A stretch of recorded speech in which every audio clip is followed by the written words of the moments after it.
Chapter 6. Other lessons from seed sowing.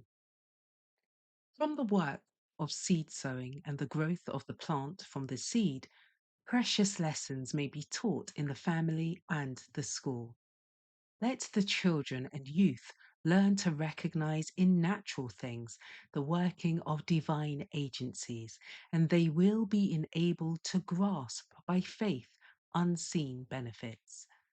As they come to understand the wonderful work of God in supplying the wants of his great family and how we are to cooperate with him, they will have more faith in God and will realize more of his power in their own daily life. God created the seed as he created the earth by his word. By his word, he gave it power to grow and multiply. He said, "Let the earth bring forth grass and herb yielding seed, and the fruit tree yielding fruit after his kind, whose seed is in itself upon the earth." And so it was. And God saw that it was good. Genesis chapter 1, verses 11 and 12. It is that word which God still causes the seed to grow.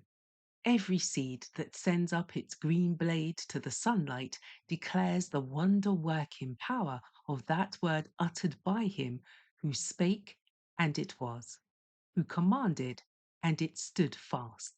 Psalm 33, verse 9. Christ taught his disciples to pray, "Give us this day our daily bread." And pointing to the flowers, he gave them the assurance, "If God so clothe the grass of the field, shall he not much more clothe you?" Matthew chapter 6, verse 11 and verse 30. Christ is constantly working to answer this prayer and to make good this assurance. There is an invisible power constantly at work as man's servant to feed and to clothe him. Many agencies our Lord employs to make the seed, apparently thrown away, a living plant. And he supplies in due proportion all that is required to perfect the harvest. In the beautiful words of the psalmist, "Thou visitest the earth and waterest it. Thou greatly enrichest it. The river of God is full of water. Thou providest them corn when thou hast so prepared the earth. Thou waterest her furrows abundantly. Thou settlest the ridges thereof. Thou makest it soft with showers. Thou blessest the springing thereof. Thou crownest the year with thy goodness, and thy paths drop fatness." Psalm 65, 9 to 11. The material world is under God's control. The laws of nature are obeyed by nature. Everything speaks and acts the will of the Creator.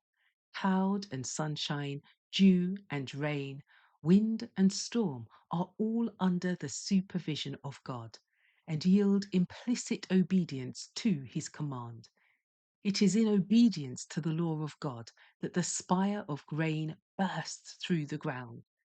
First the blade, then the ear, after that the full corn in the ear. Mark chapter 4, verse 28.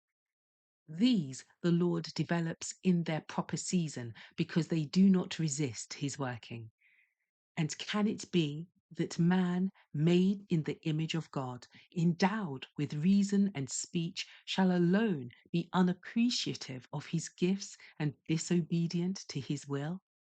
Shall rational beings alone cause confusion in our world?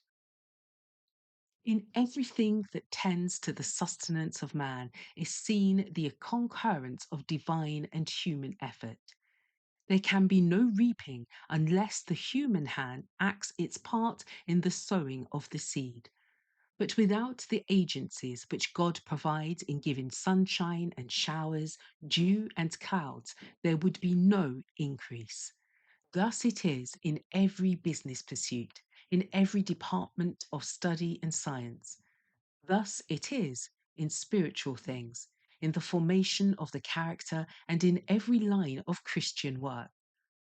We have a part to act, but we must have the power of divinity to unite with us, or our efforts will be in vain. Whenever man accomplishes anything, whether in spiritual or in temporal lines, he should bear in mind that he does it through cooperation with his Maker. There is great necessity for us to realize our dependence upon God. Too much confidence is placed in man, too much reliance on human inventions. There is too little confidence in the power which God stands ready to give. We are laborers together with God. 1 Corinthians chapter 3 verse 9. Immeasurably inferior is the part which the human agent sustains.